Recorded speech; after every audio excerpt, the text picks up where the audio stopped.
दोस्तों नमस्कार। आज हम लोग बात करेंगे झेलम नदी के बारे में। झेलम नदी से संबंधित बहुत सारे क्वेश्चन पूछे जाते हैं कि ये कहाँ से निकलती है, किस पहाड़ी से निकलती है, किस जगह से निकलती है, किस राज्य से निकलती है और इसकी सहायक नदी कौन सी है, ये किस शहर से होकर गुजरती है, कौन सा शहर इसके किनारे बसा हुआ है, किस झील में अपने जल को विसर्जित कर देती है और अंत में अपना जल किस नदी में छोड़ देती है। ऐसे बहुत सारे क्वेश्चन यहाँ से बनते हैं। तो दोस्तों शुरू करने से पहले आपसे रिक्वेस्ट है कि आप मेरे चैनल को सब्सक्राइब करें, लाइक करें, कमेंट करें और शेयर करें। चलिए दोस्तों, सबसे पहले हम लोग बात करते हैं भारत के राजनीतिक मानचित्र को, और मानचित्र में समझेंगे कौन सी नदी कहाँ पर है, तभी आप इसके बारे में समझ सकते हैं। हम लोग बात कर रहे थे पिछली क्लास में सिंधु नदी के बारे में। सिंधु नदी तंत्र का एक हिस्सा है, उसकी सहायक नदी है झेलम नदी। तो सबसे पहले हम लोग एक बार सिंधु नदी देख लेते हैं। और यहाँ पर हमने बताया था तिब्बती क्षेत्र में ट्रांस हिमालय है, और इसके बारे में हमने विस्तार से बता दिया है। आप पिछली क्लास में वीडियो में जाके देख सकते हैं। और ट्रांस हिमालय से एक नदी निकलती है जिसका नाम है सिंधु नदी। सिंधु नदी के उत्तर में लद्दाख पर्वत है, लद्दाख पर्वत है, और इसी के दक्षिण में जास्कर है। दरअसल में ये दोनों पर्वतमालाएं ट्रांस हिमालय के ही भाग माने जाते हैं। लद्दाख के ऊपर एक और रेंज है जिसका नाम है काराकोरम, और काराकोरम भी जो है ट्रांस हिमालय का भी भाग माना जाता है। ये जब यहाँ से गुजरती है तो इसी के उत्तर में लेह शहर है, और इधर से गुजरते हुए ये पाकिस्तान होते हुए अरब सागर में चली जाती है या गिर जाती है। अब दोस्तों, इन लद्दाख और जास्कर श्रेणी के दक्षिण में ग्रेट हिमालय है, और ग्रेट हिमालय की जो सीमा बनाई गई है वो लद्दाख और जम्मू कश्मीर के बीच की सीमा है, और इसी हिमालय को क्या कहा जाता है? ग्रेट हिमालय।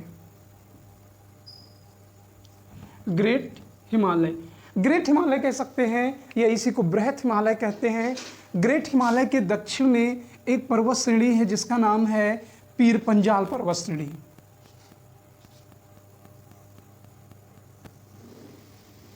पीर पंजाल पर्वत श्रेणी। इसी पीर पंजाल पर्वत श्रेणी के उत्तरी भाग से या उत्तर पूर्व भाग से नदी झेलम नदी निकलती है। और जब यहाँ से झेलम नदी निकलती है तो सबसे पहले पहुँचती है श्रीनगर, इसका नाम है झेलम। तो प्रश्न ये पूछा जाता है कि झेलम नदी कहाँ से निकलती है? तो पीर पंजाल पर्वत श्रेणी से। यहीं पर एक स्थल है शेषनाग या वेरनाग।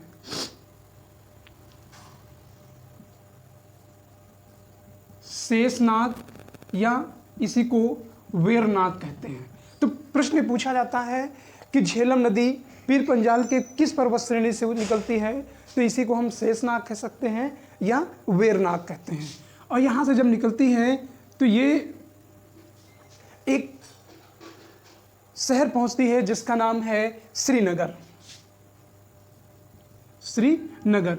अब दोस्तों आपको पता है श्रीनगर की स्थापना अशोक ने की थी। अब अशोक एक ग्रेट शासक है, और उसके नाम के आगे श्री लगा के आप याद रख सकते हैं कि अशोक महान श्री। तो श्रीनगर की स्थापना किसने की थी? अशोक ने की थी। उसके बाद ये आगे बहते हुए वुलर झील में गिर जाती है। किस झील में? वुलर झील में। और वुलर झील से फिर आगे निकलती है। उसके बाद भारत और पाकिस्तान की सीमा बनाते हुए पाकिस्तान पहुंचती है, और पाकिस्तान में ही ये चिनाब नदी से मिल जाती है। अब एक और नदी है झेलम की सहायक नदी जिसका नाम है किशन गंगा। तो प्रश्न ये पूछा जाता है किशन गंगा किसकी सहायक नदी है, कहाँ से निकलती है? तो किशन गंगा ग्रेट हिमालय से निकलती है। ये ग्रेट हिमालय है, ग्रेट हिमालय से निकलती है। यहाँ से बहते हुए ये इस नदी का नाम है किशन गंगा। और जब किशन गंगा पाकिस्तान में पहुंचती है तो यहाँ पर इसका नाम नीलम होता है। यानी किशनगंगा पाकिस्तान में नीलम नदी के नाम से जानी जाती है। उसके बाद ये आके झेलम में मिल जाती है।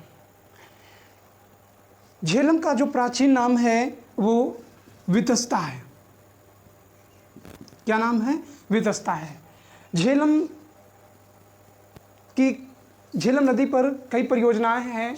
मंगला परियोजना, तुलबुल परियोजना और किशनगंगा नदी पर किशनगंगा परियोजना है।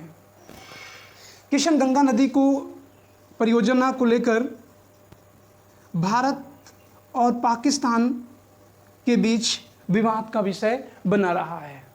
हालांकि जब जजमेंट आया तो इसका जजमेंट भारत को दिया गया। यानी जजमेंट किसके पक्ष में सुनाया गया? भारत के। और बताया गया कि भारत ने जो डैम बनाया है वो सही जगह पे है और उसका पानी रोकना जायज़ है। तो इस तरीके से आप झेलम नदी के बारे में समझ सकते हैं। कई क्वेश्चन यहाँ से बनते हैं कि झेलम नदी कहाँ से निकलती है, शेषनाग या वेरनाग से किस पहाड़ी से निकलती है, पीर पंजाल श्रेणी से निकलती है, किस शहर से होकर गुजरती है, तो श्रीनगर से होकर गुजरती है, और किस झील से होकर गुजरती है, तो इस झील का नाम है वुलर झील। इसकी सहायक सबसे बड़ी सहायक नदी कौन सी है? तो झेलम, किशनगंगा झेलम की सहायक सबसे बड़ी सहायक नदी है। और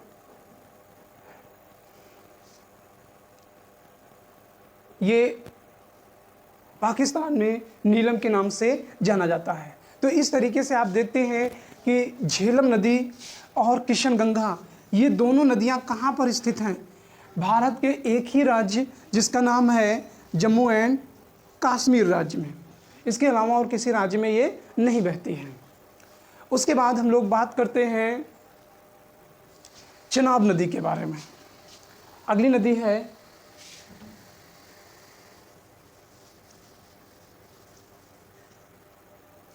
अगली सिंधु की सहायक नदी है चेनाब नदी। चेनाब नदी, चेनाब या चेनाब, इसका प्राचीन नाम अस्किनी मिलता है। और चेनाब नदी हिमाचल प्रदेश, अब हिमाचल प्रदेश आपको ये क्षेत्र है, हिमाचल प्रदेश में दो सरिता जिनमें से नाम है चंद्र और भागा, तो यहीं पर स्थित है रोहतांग दर्रा। कौन सा दर्रा है?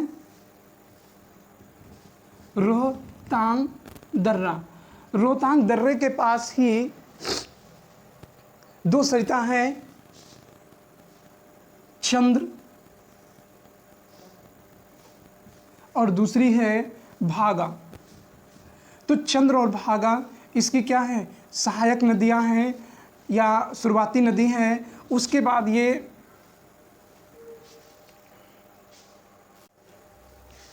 नदी आगे बहकर और इस पीर पंजाल पर्वत श्रेणी को काटते हुए जम्मू कश्मीर होते हुए झेलम से मिल जाती है।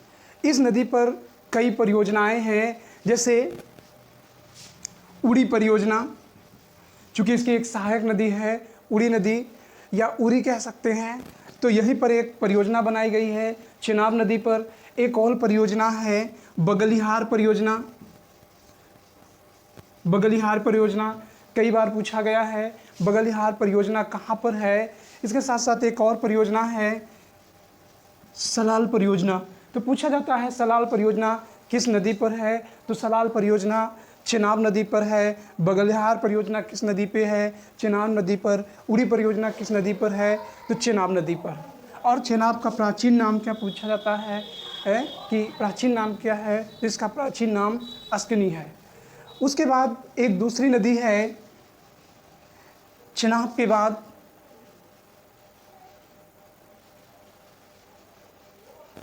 झेलम, चेनाब। उसके बाद अगली नदी आती है रावी नदी।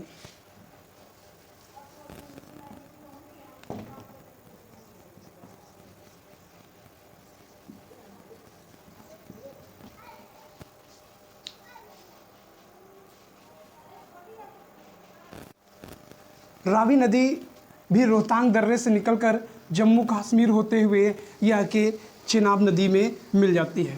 तो प्रश्न पूछा जाता है रावी नदी कहाँ से निकलती है, तो रावी नदी जो है रोहतांग दर्रे से निकलती है, रोहतांग दर्रा, तो ये भी यहीं से निकलती है। और किस राज्य से निकलती है, तो हिमाचल प्रदेश से निकलती है। कहाँ से होके बजती है, जम्मू एंड कश्मीर में, फिर पाकिस्तान में पहुँच जाती है और किस नदी में मिल जाती है, चेनाब नदी में मिल जाती है। और चेनाब नदी को के बारे में बता दें, ये सिंधु की सबसे बड़ी सहायक नदी मानी जाती है। कौन सी, चेनाब नदी। उसके बाद अगली नदी है ब्यास नदी, और ब्यास नदी कहाँ से निकलती है, इसी रोहतांग दर्रे के पास से ही ब्यास कुंड से निकलती है, ब्यास कुंड से। और जब ब्यास कुंड से निकलती है तो ये आगे बढ़ के यानी हिमाचल प्रदेश और पंजाब में ये सतलज नदी से मिल जाती है। कौन सी, सतलज नदी है, और इस नदी का नाम है ब्यास। और ये आगे चलकर इसी नदी में, इन नदियों के समूह में मिल जाती है। तो ब्यास नदी ब्यास कुंड से निकलती है किस राज्य में, हिमाचल प्रदेश में, फिर जम्मू पंजाब क्षेत्र में आ जाती है, और पंजाब में क्या है, सतलज नदी से मिल जाती है। अब देखते हैं सतलज नदी। सतलज नदी का भी उद्गम जो है, अब हम बात करते हैं सतलज नदी के बारे में। ब्यास और सतलज। ब्यास का नाम, प्राचीन नाम विपाशा है, और जबकि रावी नदी का प्राचीन नाम परुसड़ी है, परुसड़ी, और सतलज का सतुद्री। तो हम सतलज नदी के बारे में देखेंगे। सतलज नदी का भी उद्भव ट्रांस हिमालय के स्थित मानसरोवर झील से होती है। यहीं पर एक स्थल है राकसताल या राक्षसताल। तो सतलज नदी यहीं से होती है और इसका नाम है मानसरोवर। तो मानसरोवर कहाँ है, किसका भाग है, ट्रांस हिमालय का भाग है। और यहाँ से कौन सी नदी निकलती है, तो सतलज नदी निकलती है। और इसी के पास एक छोटा सा तालाब टाइप में बनता है, इसी का नाम है राक्षस ताल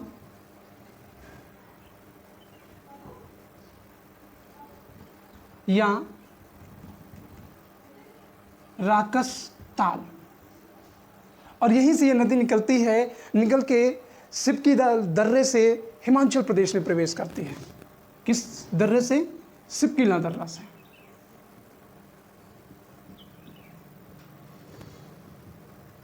और हिमाचल प्रदेश में प्रवेश करके ये आगे बढ़ती है और पंजाब में ब्यास नदी से मिल जाती है। और आगे बढ़कर ये पाकिस्तान पहुंच जाती है, पंजाब से पाकिस्तान पहुंच जाती है। और फिर ये पूरे पंचनद, झेलम, चिनाब, रावी, ब्यास और सतलज, ये जो नदियां हैं इन्हीं को पंचनद कहा जाता है। ये पंचनद मिलके पाकिस्तान में आगे बढ़ती हैं और मिठान कोट के पास, मिठान कोट के पास या मिठान कह सकते हैं, मिठान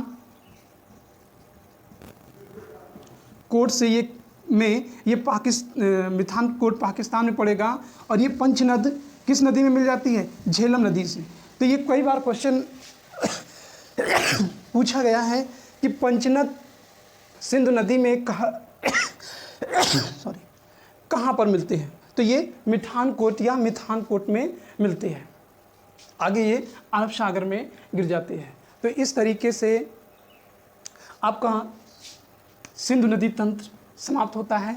इसकी जो परियोजनाएं हैं और पाकिस्तान के साथ जो जल विवाद है, तो जब हम नदी जल विवाद बताएंगे तो वहाँ पर भारत की जितनी भी नदियाँ हैं, जितने भी जल विवाद हैं, वो सारी की सारी एक साथ बता देंगे।